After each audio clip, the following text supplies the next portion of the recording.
दोस्तों, मध्य प्रदेश की नदियों की सीरीज में आज हम बात करने वाले हैं बेतवा नदी के बारे में। बेतवा नदी जो मध्य प्रदेश की प्रमुख नदियों में से एक है। आप ये जो सुंदर दृश्य देख रहे हैं, ये बेतवा नदी के तट पर स्थित ओरछा के हैं, जहाँ पर रामलला का बहुत प्रसिद्ध मंदिर भी है। और ये दृश्य आप सौंदर्य देख ही रहे हैं कितनी अच्छा है। तो ये बेतवा नदी के तट पर ही स्थित है। इसका उद्गम जो है वो मध्य प्रदेश के रायसेन जिले के कुमरा गाँव से होता है, जो गोहरगंज तहसील में आता है। और इसका अधिकांश भाग जो है वो विदिशा में ही है। इसका एक और नाम है बेत्रावती के नाम से भी इसको जाना जाता है। विदिशा और सांची जैसे प्रसिद्ध बौद्ध स्थल जो है वो बेतवा नदी के तट पे ही स्थित हैं। और इसकी कुल लंबाई लगभग 480 किलोमीटर है। बेतवा की लंबाई।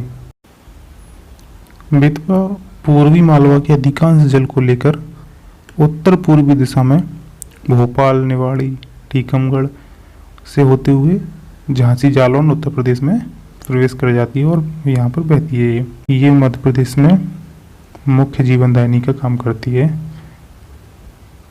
और बेतवा की मुख्य सहायक नदी है जो बीना, धसान, जामनी, हलाली आदि इसमें आती हैं। बेतवा नदी के किनारे कंचन घाट स्थित है। इस घाट पर वीर सिंह बुंदेला की ऐतिहासिक 3 मंजिला छतरी स्थित है। और मध्य प्रदेश और उत्तर प्रदेश की जो प्राकृतिक सीमा है वो भी बेतवा नदी निर्माण करती है। देवगढ़ इसी नदी के किनारे पर स्थित है, जिसे बेतवा का आइसलैंड भी कहा जाता है। बेतवा नदी पर कुछ प्रमुख परियोजनाएं भी चल रही हैं, जिनका उद्देश्य बिजली उत्पादन और सिंचाई के लिए। एक माता टेल्ला बांध परियोजना जो है, इसको महारानी लक्ष्मीबाई बांध सागर के नाम से भी जाना जाता है।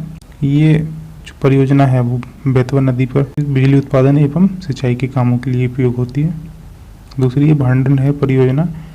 ये परियोजना दतिया, ग्वालियर, भिंड आदि क्षेत्रों को, एक बड़े क्षेत्र को लाभान्वित करती है। पर एक और परियोजना है जिसे हलाली नहर परियोजना कहते हैं।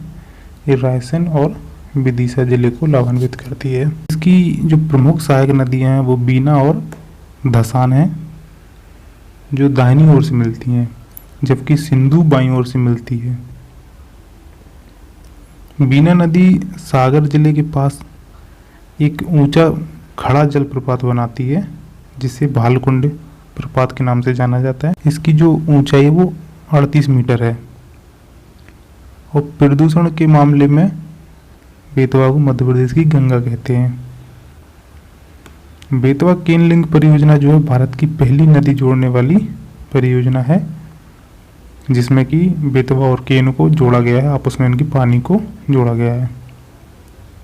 बेतवा यमुना की सहायक नदी है, जो उत्तर प्रदेश के हमीरपुर के पास यमुना से मिल जाती है। इसका जो कुल अववाह क्षेत्र है वो 46,580 वर्ग किलोमीटर है। तो दोस्तों, मध्य प्रदेश की नदियों की सीरीज में ये आज की हमारी जो नदी थी वो थी बेतवा, जो कि मध्य प्रदेश की एक प्रमुख नदी है। इसके बारे में हमने जो मुख्य बातें थी वो जानी। कुछ मध्य प्रदेश की कुछ और छोटी नदियां हैं जो कि उनसे भी पेपरों में क्वेश्चन पूछे जाते हैं, उनके बारे में हम आगे जानेंगे। तो आज के लिए इतना ही। वीडियो को लाइक कीजिए और हमें सब्सक्राइब कीजिए। धन्यवाद।